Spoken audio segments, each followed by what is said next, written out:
ನಮಸ್ಕಾರ. ಹೊಸದಿಗಂತ ಡಿಜಿಟಲ್ ಸುದ್ದಿವಾಹಿನಿಯ ದೈನಂದಿನ ರಾಜಕೀಯ ವಿಶ್ಲೇಷಣೆ ರೇಷ್ಮೆ ರಾಜನೀತಿಗೆ ನಮ್ಮ ವೀಕ್ಷಕರಿಗೆಲ್ಲರಿಗೂ ಶುಭ ಸಂಜೆ, ಸುಸ್ವಾಗತ. ಕಡೆಗೂ ಕರ್ನಾಟಕದ ಎರಡನೇ ಮತ್ತು ಕೊನೆಯ ಹಂತದ ಮತದಾನ ಮುಕ್ತಾಯವಾಗಿದೆ. ಅಂದ್ರೆ ಕರ್ನಾಟಕದ ಮಟ್ಟಿಗೆ 18ನೇ ಲೋಕಸಭೆಗೆ ನಡೆಯಬೇಕಾಗಿದ್ದ ಸಾರ್ವತ್ರಿಕ ಚುನಾವಣೆ ಮುಕ್ತಾಯವಾಗಿದೆ. ಇಡೀ ರಾಜ್ಯಾದ್ಯಂತ ಒಂದು ದಿವ್ಯ ಮೌನ ಆವರಿಸಿದೆ. ಅಂದ್ರೆ ಮತದಾರರ ಮಟ್ಟಿಗೆ ಮತದಾರ 5 ವರ್ಷಕ್ಕೊಮ್ಮೆ ತನಗೆ ಲಭ್ಯವಾಗುವ ಆ ಪ್ರಬಲ ಅಸ್ತ್ರ, ಆ ಪ್ರಜಾಪ್ರಭುತ್ವದ ಅಸ್ತ್ರವನ್ನ ಅತ್ಯಂತ ಪರಿಣಾಮಕಾರಿಯಾಗಿ ಬಳಸಿ ಮೌನಕ್ಕೆ ಜಾರಿದ್ದಾರೆ. ಆದ್ರೆ ಈ ಮತದಾರರೆದುರು ನಿನ್ನೆ ಮೊನ್ನೆಯವರೆಗೂ ಕೈ ಒಡ್ಡಿ ಭಿಕ್ಷೆ ಬೇಡಿದ್ದ ನಾಯಕರುಗಳು, ಪಕ್ಷಗಳು ಮತ್ತು ಅಭ್ಯರ್ಥಿಗಳು ಎಲ್ಲರೂ ಕೂಡ ತಮ್ಮ ಪರಸ್ಪರ ವಾಗ್ಪ್ರಹಾರವನ್ನ ಮುಂದುವರಿಸಿದ್ದಾರೆ. ಚುನಾವಣೆಗೆ ನೇರವಾಗಿ ಸಂಬಂಧಿಸಿರದ ಜನಸಾಮಾನ್ಯರ ಬದುಕಿನ ನೆಮ್ಮದಿಗೆ ನೇರವಾಗಿ ಪರಿಣಾಮ ಬೀರಿದ ವಸ್ತುಗಳನ್ನೇ ಎತ್ತಿಕೊಂಡು ಪರಸ್ಪರ ವ್ಯಕ್ತಿ ಪ್ರತಿಷ್ಠೆ ಮತ್ತು ಕೌಟುಂಬಿಕ ಹಿತಾಸಕ್ತಿಗೋಸ್ಕರ ಇನ್ನೂ ತಮ್ಮ ಜಗಳವನ್ನ ಮುಂದುವರಿಸಿದ್ದಾರೆ. ಈ ಪ್ರಸಕ್ತ ಲೋಕಸಭಾ ಚುನಾವಣೆ ರಾಜ್ಯದ ಜನಸಾಮಾನ್ಯರೆದುರಿಗೆ ಪ್ರದರ್ಶಿಸಿದ ಬಹಳ ಮುಖ್ಯವಾದ ದೃಶ್ಯಾವಳಿ ಅಂತಂದ್ರೆ, ಕರ್ನಾಟಕದ ರಾಜಕೀಯ ನಾಯಕರುಗಳು, ಮೂರೂ ಪಕ್ಷಗಳ ರಾಜಕೀಯ ನಾಯಕರುಗಳು, ಅವರೆಷ್ಟೇ ಹಿರಿಯ ವಯೋಮಾನದವರಾಗಿರಲಿ, ಎಷ್ಟೇ ಸುದೀರ್ಘವಾದ ರಾಜಕೀಯ ಅನುಭವ ಪಡೆದವರಾಗಿರಲಿ, ಅವ್ರು ಯಾರಲ್ಲೂ ಕೂಡ ಜನಸಾಮಾನ್ಯರನ್ನ ಹುರಿದುಂಬಿಸುವಲ್ಲ ಒಂದೇ ಒಂದು ಹೊಸ ವಿಚಾರಧಾರೆ, ಆಲೋಚನಾ ಕ್ರಮ ಅಥವಾ ವಿನೂತನವಾದ ಕಾರ್ಯಶೈಲಿ ಯಾವುದೂ ಅವರಿಗೆ ಹೊಳಿತಾ ಇಲ್ಲ. ಮೂರೂ ಪಕ್ಷಗಳು ಕೂಡ ಪ್ರತಿಯೊಬ್ಬರು ತಮಗೆ ಬೇಕಾದ ವೃತ್ತಿವಂತ ಸಲಹೆಗಾರನ ಇಟ್ಕೊಂಡ್ಬಿಟ್ಟು, ಬಾಡಿಗೆ ಸಲಹೆಗಾರನ ಇಟ್ಕೊಂಡ್ಬಿಟ್ಟು ತಮ್ಮ ಚುನಾವಣಾ ತಂತ್ರವನ್ನ ರೂಪಿಸ್ತಾ ಬರ್ತಾ ಇದ್ದಾರೆ ಅಂತ ಅನಿಸ್ತಾ ಇದೆ. ಕಾಂಗ್ರೆಸ್ ಪಕ್ಷವೇ ಇದಕ್ಕೆ ಮೇಲ್ಪಂಕ್ತಿ ಹಾಕ್ತು. ಕಳೆದ ಅಸೆಂಬ್ಲಿ ಚುನಾವಣೆಯಲ್ಲಿ ಇದುವರೆಗೂ ಯಾರೂ ಕಂಡು ಕೇಳಿರದ ಒಬ್ಬ ಯುವಕರನ್ನ ಕರ್ಕೊಂಡು ಬಂದ್ಬಿಟ್ಟು ಆತನೇ ಚುನಾವಣೆ ಸಲಹೆಗಾರ ಅಂತ ನೇಮಿಸಿದ್ದು ಅಷ್ಟೇ ಅಲ್ಲ, ಚುನಾವಣೆ ಗೆದ್ದಾದ್ಮೇಲೆ ಅವ್ರಿಗೆ ಕ್ಯಾಬಿನೆಟ್ ದರ್ಜೆ ಸ್ಥಾನಮಾನವನ್ನು ಕೊಟ್ಬಿಟ್ಟು ವಿಧಾನಸೌಧದಲ್ಲಿ ಅವ್ರಿಗೆ ಒಂದು ಕೊಠಡಿಯನ್ನು ಕೂಡ ಕಲ್ಪಿಸಿಕೊಟ್ರಂತೆ. ಆದ್ರೆ ಇದುವರೆಗೂ ಆ ವ್ಯಕ್ತಿ ಯಾರು? ಈ ನೇಪಥ್ಯದಲ್ಲಿ ಅಡುಗೆ ಕೂತ್ಕೊಂಡು ರಾಜಕೀಯ ಪಕ್ಷಗಳಿಗೆ, ಅಂದ್ರೆ ಅತ್ಯಂತ ಹಿರಿಯ ಜನನಾಯಕರು, ಜನಪ್ರಿಯ ಮೇಧಾವಿಗಳಿರುವಂತಹ ಪಕ್ಷಕ್ಕೆ ಮಾರ್ಗದರ್ಶನ ಮಾಡಬಲ್ಲ ಚಾಣಾಕ್ಷ ಯಾರಿರ್ಬೋದು ಅಂತ ಇವತ್ತಿಗೂ ನಮ್ಗೆ ಗೊತ್ತಾಗ್ತಾ ಇಲ್ಲ.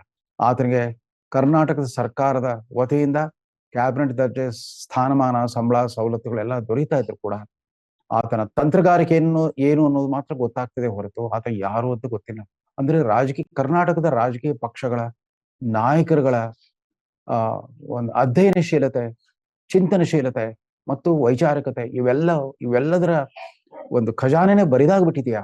ಇಲ್ಲದೆ ಹೋಗಿದ್ರೆ ಇಡೀ ಚುನಾವಣೆ ನಡೆದಿದ್ದೆ, ಅಂದ್ರೆ ನಿನ್ನೆ ಚುನಾವಣೆಯ 2ನೇ ಹಂತದ ಮತದಾನದ ಹಿಂದಿನ ದಿನವೇ ಮಾನ್ಯ ಮುಖ್ಯಮಂತ್ರಿಗಳು ತುರ್ತಾಗಿ ತಮ್ಮ ಮತದಾರರಿಗೆ, ತಾವು ನೆಚ್ಚಿಕೊಂಡಿರುವ ಮತದಾರರಿಗೆ ಒಂದು ತುರ್ತು ಸಂದೇಶವನ್ನು ಕೊಟ್ಬಿಟ್ಟು, ಇದು ಕೇವಲ ನಮ್ಮ ಕಾಂಗ್ರೆಸ್ ಪಕ್ಷದ ಸರ್ಕಾರದ ಅಳಿವುಳಿವಿನ ಪ್ರಶ್ನೆ ಅಷ್ಟೇ ಅಲ್ಲ, ಈ ಚುನಾವಣೆ ನಾವು ರಾಜ್ಯದ ಬಡ ಜನತೆಗೋಸ್ಕರ ಜಾರಿ ಮಾಡಿರೋ ಆ ಗ್ಯಾರಂಟಿ ಕಾರ್ಯಕ್ರಮಗಳ ಅಳಿವುಳಿವಿನ ಚುನಾವಣೆ ಅನ್ನೋದನ್ನ ಮರೆಯದಿರಿ ಅಂತ ಜ್ಞಾಪಿಸಿದ್ರು. ಅಂದ್ರೆ ಅಷ್ಟರ ಮಟ್ಟಿಗೆ ಇವತ್ತಿನ ಅಧಿಕಾರಾರೂಢ ಪಕ್ಷ ತಾನು ಕಳೆದ ವರ್ಷದಿಂದ ಜಾರಿಗೆ ತಂದ 5 ಗ್ಯಾರಂಟಿ ಯೋಜನೆಗಳ ಅನುಷ್ಠಾನದ ಕುರಿತಂತೆ ಸಾಕಷ್ಟು ಆತಂಕವನ್ನ ಅನುಭವಿಸ್ತಾ ಇದೆ ಅಂತ ಕಾಣುತ್ತೆ. ಎಲ್ಲಿ ಚುನಾವಣೆಯಲ್ಲಿ ಹಿನ್ನಡೆ ಆಗ್ಬಿಟ್ರೆ, ಮತ್ತೆ ಕೇಂದ್ರದಲ್ಲಿ ಮೋದಿ ನೇತೃತ್ವದ NDA ಸರ್ಕಾರ ಬಂದ್ಬಿಟ್ರೆ, ತಾವು ಇಲ್ಲಿ ಯಥೋಚಿತವಾಗಿ ಒಳ್ಳೆ ಒಂದು ದಾನಪತ್ರದ ರೀತಿಯಲ್ಲಿ ಬರ್ತಾ ಕರ್ನಾಟಕ ರಾಜ್ಯ ಸರ್ಕಾರದ ಮುಂಗಡ ಪತ್ರ ದಾನಪತ್ರವಾಗ್ತಾ ಇದೆ. ಇಂತಿಂತ ವರ್ಗಗಳಿಗೆ ಇಂತಿಷ್ಟು ನಗದು ಹಣವನ್ನ ಪಾವತಿಸ್ತಾ ಹೋಗ್ತೇವೆ. ಸಮಾಜದ ವಿವಿಧ ವರ್ಗಗಳಿಗೆ ಸರ್ಕಾರದ ಅಗತ್ಯ ಸೌಲಭ್ಯಗಳನ್ನ ಉಚಿತವಾಗಿ ಕೊಡ್ತಾ ಹೋಗ್ತೇವೆ. ಈ ಉಚಿತ ಸೌಲಭ್ಯಗಳ ನೀಡಿಕೆ, ನಗದು ಹಣದ ರವಾನೆ, ಅವರವರ ಖಾತೆಗಳಿಗೆ ನಗದು ಹಣದ ನೇರ ವರ್ಗಾವಣೆ, ಈ ಹೊಸ ತಂತ್ರಗಾರಿಕೆ ಏನಿದೆ ಅದೀಗ ರಾಷ್ಟ್ರ ಮಟ್ಟದಲ್ಲಿ ಕೂಡ ಚಾಲ್ತಿ ಪಡ್ಕೊಂಡ್ಬಿಟ್ಟಿದೆ. ಕರ್ನಾಟಕ ಮಾಡೆಲ್ ಈ ಗ್ಯಾರಂಟಿ ಕಾರ್ಡ್ ರಾಜಕಾರಣ ಇನ್ನೂ 4 ಹಂತಗಳಲ್ಲಿ ಮುಗಿಯಬೇಕಾಗಿರೋ ಉತ್ತರ ಭಾರತದ ಬಹುತೇಕ ರಾಜ್ಯಗಳಲ್ಲೂ ಕೂಡ ಇದೇ ವಿಷಯವನ್ನ ಇಟ್ಕೊಂಡ್ಬಿಟ್ಟು ಇಂಡಿಯಾ ಮೈತ್ರಿಕೂಟ ತನ್ನ ಪ್ರಚಾರವನ್ನ ಮುಂದುವರಿಸಲಿದೆ. ಅಷ್ಟೇ ಅಲ್ಲ, ನಿನ್ನೆ ದಿನವಿಡೀ ಮಧ್ಯ ಕರ್ನಾಟಕದ 2 ಕ್ಷೇತ್ರಗಳು, ದಾವಣಗೆರೆ ಮತ್ತು ಶಿವಮೊಗ್ಗ ಕ್ಷೇತ್ರ, ಅದ್ರ ಹೊರತುಪಡಿಸಿದ್ರೆ ಇನ್ನುಳಿದ 12 ಲೋಕಸಭಾ ಕ್ಷೇತ್ರಗಳು, ಕಲ್ಯಾಣ ಕರ್ನಾಟಕ ಮತ್ತು ಕಿತ್ತೂರು ಕರ್ನಾಟಕದ 12 ಲೋಕಸಭಾ ಕ್ಷೇತ್ರಗಳು, ಒಟ್ಟು 14 ಲೋಕಸಭಾ ಕ್ಷೇತ್ರಗಳಲ್ಲಿ 2019 ಲೋಕಸಭಾ ಚುನಾವಣೆಗಿಂತ ಕನಿಷ್ಠ 3-4% ಹೆಚ್ಚುವರಿ ಮತದಾನ ನಡೆದಿರೋದನ್ನು ನೋಡಿದ್ರೆ ಅಲ್ಲಿನ ಮತದಾರರ ಮನೋಭೂಮಿಕೆ ಯಾವ ಥರದ್ದು, ಈ ಥರದ ಮತದಾನದಲ್ಲಿ ಒಂದು ಉತ್ಕರ್ಷ ಕಂಡಿದೆ, ಭಾರಿ ಮಟ್ಟದ ಉತ್ಕರ್ಷ ಕಂಡಿದೆ. ಮಧ್ಯಾಹ್ನದವರೆಗೂ ಕೂಡ ಸುದ್ದಿ ಮಾಧ್ಯಮಗಳು ಎಲ್ಲೂ ಉತ್ಸಾಹ ಕಾಣಿಸ್ತಾ ಇಲ್ಲ, ಈ ಚುನಾವಣೆ ಯಾವುದೇ ಅಲೆ ಗೋಚರಿಸ್ತಾ ಇಲ್ಲ ಅಂತ ಹೇಳ್ತಾ ಇದ್ರು. ಮಾಧ್ಯಮಗಳ ಭವಿಷ್ಯವಾಣಿಗೆ ವ್ಯತಿರಿಕ್ತವಾಗಿ, ಮಾಧ್ಯಮಗಳ ವೀಕ್ಷಣೆಗೆ ವ್ಯತಿರಿಕ್ತವಾಗಿ ಸಂಜೆ ಅಷ್ಟೊತ್ತಿಗೆ 65-75% ಮತದಾನ ಬಹುತೇಕ ಕ್ಷೇತ್ರಗಳಲ್ಲಿ ಕಂಡಿದೆ. ಹಿಂದಿನ ಕನಿಷ್ಠ 3% ಹೆಚ್ಚುವರಿ ಮತದಾನ ನಡೆದಿರೋದನ್ನು ನೋಡಿದಾಗ ಜನಮಾನಸದಲ್ಲಿ ಒಂದು ಅಲೆ ಇದೆ, ಮತದಾರರಲ್ಲಿ ಒಂದು ಅಲೆ ಇದೆ. ಅದು ಯಾವ ಅಲೆ? ಅದು ಅಧಿಕಾರಾರೂಢ ಕಾಂಗ್ರೆಸ್ ಪಕ್ಷದ ಗ್ಯಾರಂಟಿ ಕಾರ್ಡ್ ಪರವಾದ ಒಲವ, ಅಥವಾ ರಾಷ್ಟ್ರ ಮಟ್ಟದಲ್ಲಿ ಮತ್ತೊಮ್ಮೆ ಮೋದಿ ಪ್ರಧಾನಿ ಆಗ್ಲಿ ಅನ್ನೋ ನರೇಂದ್ರ ಮೋದಿ ಪರವಾದ ಒಂದು ಅಲೆಯ? ಗೊತ್ತಾಗ್ತಾ ಇಲ್ಲ. ಆದ್ರೆ ಇವೆಲ್ಲದರ ನಡುವೆ ಸ್ವತಃ ಮೋದಿ ಅವರೇ ಇವತ್ತಿನಿಂದ ಮತ್ತೆ ಮುಂದುವರೆಸಿದ್ದಾರೆ. ಇನ್ನು 4 ಕಂತುಗಳಲ್ಲಿ ಮುಗಿಯಬೇಕಾಗಿರೋ ಉತ್ತರ ಭಾರತದ ಚುನಾವಣಾ ಕುರುಕ್ಷೇತ್ರದಲ್ಲಿ ಮತ್ತೆ ತಮ್ಮ ಪ್ರಚಾರವನ್ನು ಮುಂದುವರೆಸಿದ್ದಾರೆ. ಅಲ್ಲೆಲ್ಲ ಇವತ್ತು ಮತ್ತೊಮ್ಮೆ ಹಿಂದೂ ಮುಸ್ಲಿಂ ಧ್ರುವೀಕರಣದ ರಾಜಕಾರಣದ ಪುನರಾವರ್ತನೆ ಆಗ್ತಿದೆಯಾ ಅನ್ನೋ ಆ ರೀತಿಯ ಒಂದು ದೃಶ್ಯ ಗೋಚರಿಸುತ್ತಿರುವ ಆಗಲೇ ಮೋದಿ ಅವರು ನೇರವಾಗಿ ರಾಷ್ಟ್ರದ ಮುಸ್ಲಿಮರ ಉದ್ದೇಶ ನೀಡಿರುವ ಸಂದೇಶ, ಆ ಸಂದೇಶಕ್ಕೆ ದೊರೀತಾ ಇರೋ ಪ್ರತಿಕ್ರಿಯೆಗಳು ಮತ್ತು ಇಂಡಿಯಾ ಮೈತ್ರಿಕೂಟ ಮೋದಿಯವರ ದಿಢೀರ್ನೆ ಬದಲಿಸಿಕೊಂಡ ತಮ್ಮ ವಿಚಾರ ಲಹರಿಗೆ ಪ್ರತಿಕ್ರಿಯಿಸ್ತಾ ಇರೋ ರೀತಿ, ಇದೆಲ್ಲ ನೋಡಿದಾಗ ಈ ಲೋಕಸಭಾ ಚುನಾವಣೆಯ ಕದನ ಇನ್ನೂ ಪೂರ್ತಿಯಾಗಿ ಮುಗಿದಿಲ್ಲ. ಕರ್ನಾಟಕದ ಮಟ್ಟಿಗೆ ಮುಗಿದಿದೆ, ಆದ್ರೆ ಯಾವ್ದು ಗೆದ್ದಿದೆ? ಇಲ್ಲಿ ಅಧಿಕಾರಾರೂಢ ಕಾಂಗ್ರೆಸ್ ಪಕ್ಷದ ನಗದು ಹಣ ರವಾನೆಯ ಗ್ಯಾರಂಟಿ ಯೋಜನೆಗಳು, ಅಥವಾ ಮೋದಿಯ ಸುಸ್ಥಿರ ಆರ್ಥಿಕ ಅಭಿವೃದ್ಧಿ ಆಧರಿಸಿದ ಗ್ಯಾರಂಟಿ, ಮೋದಿ ಗ್ಯಾರಂಟಿಯೋ? ಯಾವುದರ ಗೆಲುವು? ಇದು ಎಂಥ ವಿಪರ್ಯಾಸದ ಒಂದು ವಿದ್ಯಮಾನವಾಗೋಗ್ಬಿಟ್ಟು ನೋಡಿ. ಯಾವ್ದಾದ್ರು ಚುನಾವಣೆಯಲ್ಲಿ ಇದುವರೆಗೂ ಕೂಡ ಕೋಮುವಾದ, ಸೆಕ್ಯುಲರ್ ವಾದ, ಸಾಮಾಜಿಕ ನ್ಯಾಯ ಮತ್ತು ಮೇಲ್ಜಾತಿಗಳ ಪಾಳೆಗಾರಿಕೆ ಇತ್ಯಾದಿ ಒಂದು ಸಾಂಪ್ರದಾಯಿಕ ವಿಚಾರಗಳ ನಡುವೆ ಸಂಘರ್ಷ ನಡೀತಾ ಇತ್ತು. ಬರ್ತಾ ಬರ್ತಾ ಯಾವ ಗ್ಯಾರಂಟಿ ಸ್ಕೀಮು ಹೆಚ್ಚು ಜನಪ್ರಿಯವಾಗಿದೆ ಅನ್ನೋ ರೀತಿಯಲ್ಲಿ ಒಂದು ಅಗ್ನಿ ಪರೀಕ್ಷೆ ನಡೆದಿದೆ. ಉತ್ತರ ಕರ್ನಾಟಕದ ಜನತೆಯ ಅಸಹಾಯಕತೆ, ಮುಗ್ಧತೆ ಮತ್ತು ಅಮಾಯಕತೆಯ ಲಾಭ ಪಡೆಯಲಿಕ್ಕೆ ಎರಡೂ ಮೈತ್ರಿಕೂಟಗಳು ಸಾಕಷ್ಟು ಪ್ರಯತ್ನವನ್ನ ನಡೆಸಿವೆ. ಅದರಲ್ಲಿ ಯಾರದ್ದು ಮೇಲ್ಗೈ? ನಿನ್ನೆ ನಡೆದ ಮತದಾನದ ವೈಖರಿ ನೋಡಿದ್ರೆ ಮಹಿಳಾ ಮತದಾರರು ಅತಿ ದೊಡ್ಡ ಪ್ರಮಾಣದಲ್ಲಿ ಸಾಲುಗಟ್ಟು ನಿಂತು ಬೆಳಗ್ಗೆಯಿಂದಲೇ ಮತ ಚಲಾಯಿಸಿದ್ರಂತೆ. ಧಾರ್ಮಿಕ ಅಲ್ಪಸಂಖ್ಯಾತರು, ವಿಶೇಷವಾಗಿ ಮುಸ್ಲಿಂ ಜನವಸತಿ ಇರುವಂತಹ ಪ್ರದೇಶಗಳಲ್ಲಿ ದೊಡ್ಡ ಪ್ರಮಾಣದ ಮತದಾನ ನಡೆದಿಯಂತೆ. ಬಹುಶಃ ರಾಜ್ಯದ ಮಹಿಳೆಯರ ಆತಂಕ ಎಲ್ಲಿ ನಮ್ಗೆ ಈಗಾಗಲೇ ದಕ್ಕಿರೋ ಗ್ಯಾರಂಟಿಗಳು ಕೈತಪ್ಪಿ ಹೋಗ್ತವೆ ಅನ್ನೋ ಆತಂಕ ಇತ್ತೋ, ಅಥವಾ ರಾಜ್ಯದ ಮುಸಲ್ಮಾನರಿಗೆ ಎಲ್ಲಿ ಮತ್ತೊಮ್ಮೆ ಕಾಂಗ್ರೆಸ್ ಬರದೇ ಹೋದ್ರೆ ನಾವು ನಮ್ಮ ಸುರಕ್ಷತೆಗೆ ಧಕ್ಕೆ ಬರುತ್ತಾ, ನಮ್ಮ ಅಸ್ತಿತ್ವಕ್ಕೆ ಧಕ್ಕೆ ಬರುತ್ತಾ ಅನ್ನೋ ಭಯ ಕಾಡ್ತಾ ಇದೆಯೋ ಗೊತ್ತಾಗ್ತಾ ಇಲ್ಲ. ಇವೆಲ್ಲ ಪ್ರಶ್ನೆಗಳ ನಡುವೆ ನೋಡಿ, ಕಾಂಗ್ರೆಸ್ ಪಕ್ಷದ ಇಂಡಿಯಾ ಮೈತ್ರಿಕೂಟ ತನ್ನ ಸಾಂಪ್ರದಾಯಿಕವಾಗಿ ಬಳಸ್ತಾ ಬಂದಿದ್ದ ಆ ಸೆಕ್ಯುಲರಿಸಮ್ ಅನ್ನೋ ಪದಬಳಕೆಯನ್ನು ಕೂಡ ನಿಲ್ಲಿಸ್ಬಿಟ್ಟಿದೆ.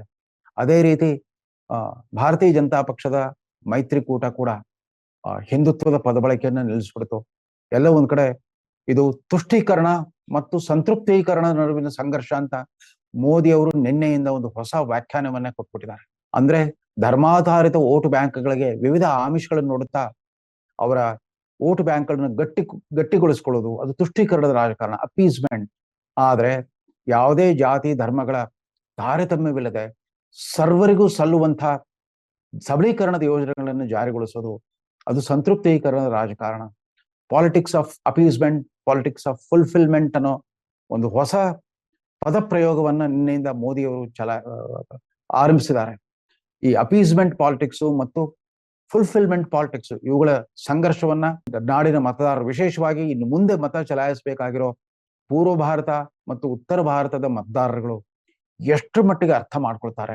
ತುಷ್ಟೀಕರಣ ಮತ್ತು ಸಂತೃಪ್ತೀಕರಣದ ನಡುವಿನ ಸಂಘರ್ಷವನ್ನು ಎಷ್ಟು ಮಟ್ಟಿಗೆ ಅರ್ಥ ಮಾಡ್ಕೊಳ್ತಾರೆ ಅನ್ನೋದು ಕೂಡ ಒಂದು ದೊಡ್ಡ ಕ್ವಶನ್ ಮಾರ್ಕ್. ರಾಜಕೀಯ ವಿಮರ್ಶಕರಿಗೆ ದಿನೇ ದಿನೇ ಜಟಿಲವಾಗ್ತಾ ಇರೋ ಈ ಲೋಕಸಭಾ ಚುನಾವಣೆಯ ಅಂತಿಮ ತೀರ್ಮಾನ ತುಂಬಾ ಕುತೂಹಲಕಾರಿಯಾಗಿದೆ. ಅಂದ್ರೆ ಅಷ್ಟರ ಮಟ್ಟಿಗೆ ಭಾರತದ ಪ್ರಜಾಪ್ರಭುತ್ವ ಒಂದು ವಿಕಾಸಶೀಲ ಪ್ರಜಾಪ್ರಭುತ್ವವಾಗಿದೆ.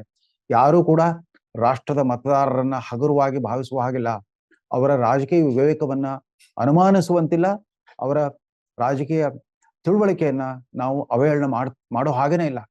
ಅಷ್ಟರ ಮಟ್ಟಿಗೆ ಒಂದು ದಟ್ಟವಾದ ರಾಜಕೀಯ ಪ್ರಜ್ಞೆ ಮತ್ತು ವೈಚಾರಿಕತೆಯನ್ನ ರಾಷ್ಟ್ರದ ಮತದಾರ, ಅವರು ಅನಕ್ಷರಸ್ಥರಿರ್ಬೋದು, ಅರಶಿಕ್ಷಿತರಿರ್ಬೋದು, ಸುಶಿಕ್ಷಿತರಿರ್ಬೋದು, ಎಲ್ಲ ವರ್ಗದ ಮತದಾರರಲ್ಲಿ ಅವ್ರದೇ ಆದ ರೀತಿಯಲ್ಲಿ ಪ್ರಜಾಪ್ರಭುತ್ವದ ಈ ಕುರುಕ್ಷೇತ್ರವನ್ನ ಅವಲೋಕಿಸುವಂತ, ಆಮೇಲೆ ಯಾವ ಅಭ್ಯರ್ಥಿ ತಮಗೆ ಯೋಗ್ಯ ಅಂತ ನಿರ್ಧರಿಸಬಲ್ಲ ಒಂದು ಶಕ್ತಿ ಸಾಮರ್ಥ್ಯವನ್ನ ಭಾರತ ಮತದಾರರು ಮೈಗೂಡಿಸಿಕೊಂಡಿದ್ದಾರೆ.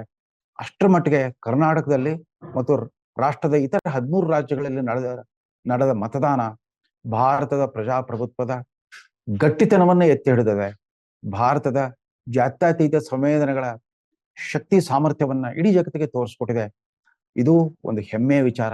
ಈಗ ಹೇಳ್ತಾ ಮುಂಬರುವ ದಿನಗಳಲ್ಲಿ ಉಳಿದ 4 ಕಂತುಗಳಲ್ಲೂ ಕೂಡ ಈ ರಾಜಕೀಯ ವಿವಿಧ ಪ್ರತಿಸ್ಪರ್ಧಿ ಮೈತ್ರಿಕೂಟಗಳ ನಡುವಿನ ಆ ಬಹಿರಂಗ ಪ್ರಚಾರ ಒಂದಷ್ಟು ಹೊಸ ಬೆಳಕು ಚೆಲ್ಲುವಂತಾಗ್ಲಿ, ವಿವಿಧ ಬಗೆಯ ಆಲೋಚನಾ ಲಹರಿಗಳ ನಡುವಿನ ಒಂದು ಅರ್ಥಪೂರ್ಣ ಸಂಘರ್ಷವಾಗ್ಲಿ.